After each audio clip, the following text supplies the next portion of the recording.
This man saved howling wolf pups and their dying she-wolf. What happened next will shock you. On a particular morning, John was on his way back to his cabin. Suddenly, he was interrupted by a loud howl. He set down his camping gear and approached slowly, trying to catch a glimpse through the bushes. There in the clearing was a wolf. Encountering such a massive animal was shocking, as wolves can attack humans at any time. But something was wrong with this wolf. It seemed like its legs were caught in a trap, and it was struggling to free itself. However, it seemed to give up and lay back down. The wolf looked exhausted, as if it had lost all hope. John was shocked when he spotted the wolf. He wanted to help the animal, but as he got closer, he became frightened and tried to pull on the chains. The wolf growled and its hair bristled, but it seemed more out of fear than genuine anger. John stepped back because he didn't want to get hurt, but before he did, he saw something he didn't expect. There were clearly wolf cubs, but that wasn't surprising. Nursing pups can't survive for long without their mother, so John had to act quickly to free the mother. But he didn't want to risk getting too close to the she-wolf to set her free. The she-wolf appeared very weak and close to death. It seemed like she had lost a lot of blood from the injury on her leg. She would surely die if left to suffer like that, but John didn't want it to go that far. He realized that every wasted second could mean either the she-wolf or one of her babies wouldn't survive.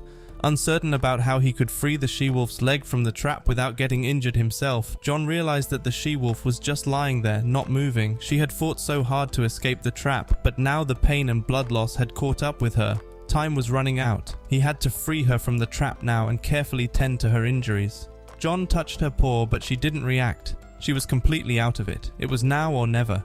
He grabbed a rock and struck the trigger of the trap until it sprang open. Then he wrapped the she-wolf in a sleeping bag and ran as fast as he could toward his cabin. After 50 minutes, he reached his cabin and placed the she-wolf next to the fireplace. She was very cold, but the fire had already been lit, and soon she would feel better. Then he could examine her injuries. He reached for his first aid kit, cleaned the wound, and stitched it up. John had medical training and knew exactly what to do. He just hoped he could save her life in time, and luckily she slowly began to show signs of life. Therefore, John decided to take her out of the cabin and bring her to a shed. After taking care of the she-wolf, he still had to tend to the puppies. But how would he find them now? He grabbed a small bag and a flashlight and began the search. Without his help, the babies would be as good as dead. He searched the entire area and eventually traced the tracks back to the direction they had come from. He ran up the hill as fast as he could, but he had to make sure not to miss any signs of a cave. He was moving quickly, but something caught his attention and he went back. There was a slightly larger hole in the ground.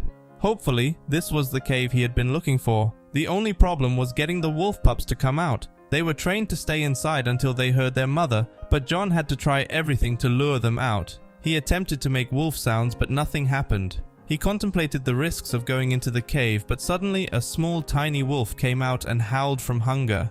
After the first baby emerged, the others soon followed. They were very small and malnourished. Knowing he couldn't carry all 4 of them, he carefully put them all in the bag and sealed it. They were safe inside, but he had to check if there were any other puppies in the cave. It's never a good idea to stick your head into a wolf's den, but the thought of leaving one behind was unacceptable. He had to check and lay flat on his stomach, crawling inside. Luckily, it wasn't as deep as he had thought, but it was still dark and it smelled of fear. He looked inside and couldn't spot any other wolves. So he left the area with a clear conscience. He grabbed the bag with the puppies and returned to their mother.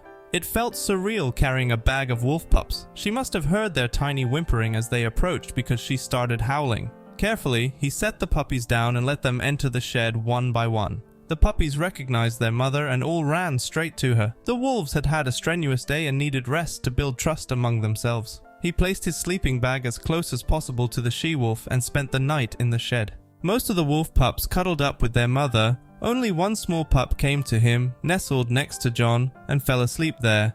At least someone was with him.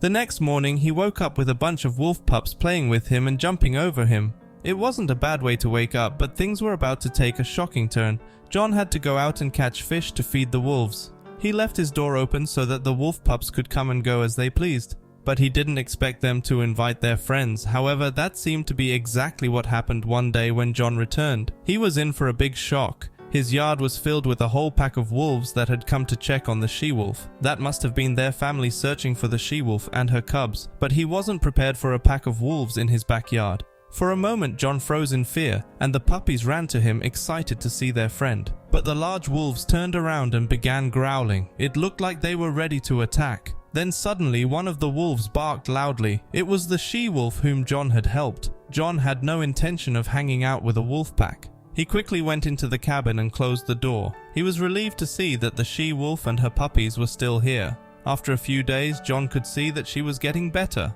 The she-wolf and her cubs had fully recovered now, and John understood that they would be leaving soon.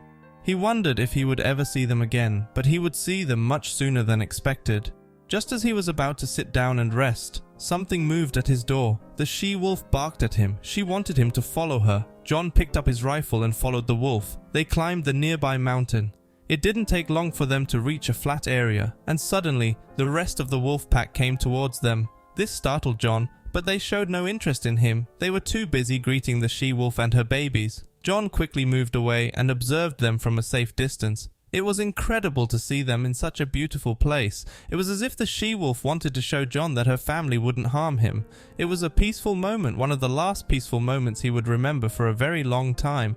But now that they were reunited with their pack, it was time to leave them forever.